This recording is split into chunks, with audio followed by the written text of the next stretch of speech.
IndyCar is a racing series that offers an international lineup of drivers facing the most diverse challenges in motorsports and is the premier level of American open-wheel racing. Founded in 1994, its inaugural season started in 1996, and the first race was the Indy 200 on January 27th at Walt Disney World Speedway in Lake Buena Vista, Florida. IndyCar, previously Indy Racing League, was a part of CART, who had sanctioned IndyCar racing since 1979 when the organization broke away from USAC. The IRL was blueprinted as a lower-cost, open-wheel alternative to CART, which had become technologically driven and dominated by a few wealthy multi-car teams. The split between IRL and the CART governing body was hostile, and both series suffered because of it. The new IndyCar series initially raced exclusively on oval tracks, as the series was founded partly in response to the increasing prominence of road and street courses on the CART schedule. In 2005, the series abandoned its unofficial ovals-only stance and added 3 road street course events. By 2009, the series had a roughly 50-50 split of ovals and road street courses. Presently, the series currently runs a third of its schedule on ovals and the rest on road and street circuits. IndyCar was founded by Tony George and was named the league's premier series in 2003. In 2008, the Verizon IndyCar Series merged with the Champ Car World Series. Sponsorship is a large part of success when it comes to any type of racing, and after 6 years in 2003, IZOD announced that they would be leaving the series, leaving IndyCar in search for a brand new sponsor. Verizon took over the title sponsor in 2014, and the new name is now the Verizon IndyCar Series. Presently, IndyCar is owned by Holman & Company, which also owns the Indianapolis Motor Speedway, has its headquarters in Indianapolis, Indiana, and is led by President Derek Walker. This season, IndyCar will have races on paved ovals, paved road courses, and also temporary road courses.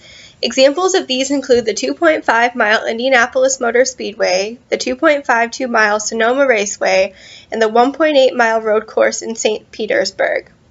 Attendance figures at these races have fluctuated immensely over the past few years, especially between 2008 and 2014. The total number of people who attended IndyCar races through these 7 seasons added up as follows. The lowest attendance was 0.43 million in 2012, and the highest was 1.5 million in 2009. The television viewing figures between 2008 and 2014 haven't changed nearly as much.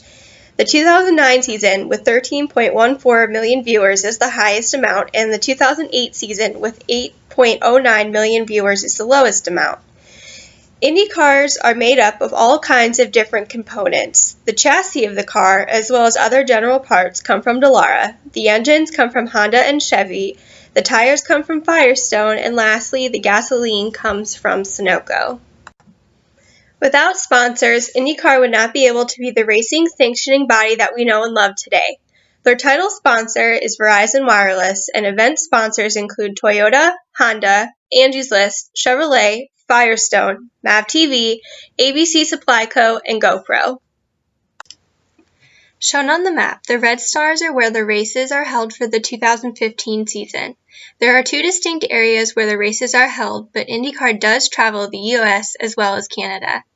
Race shops are located where there are purple stars. Most IndyCar teams are located in Indianapolis, Indiana, but 2 total have migrated, one to Texas and the other to North Carolina.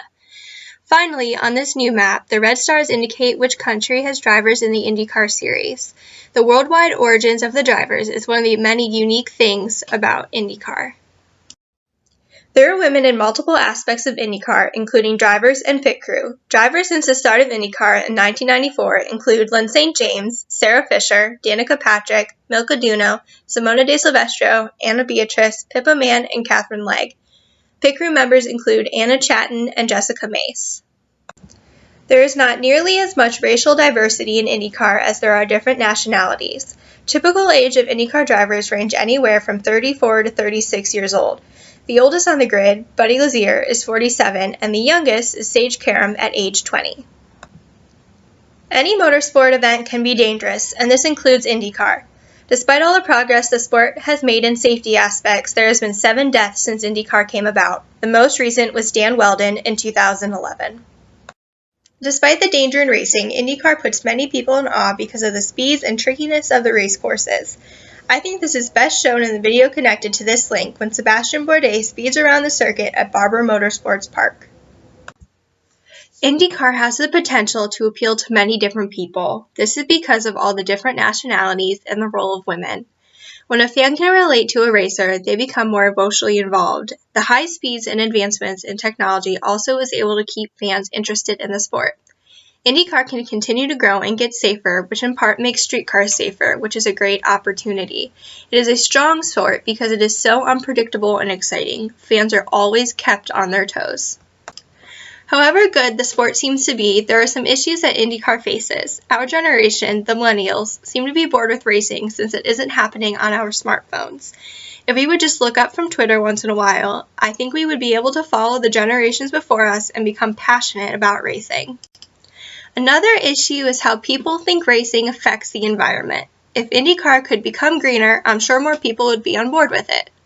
Lastly, it's expensive to participate in. This causes big names to win over and over again, leaving the small independent teams in the dust. I would like to see the underdog win more often and make money play less of a role in motorsports.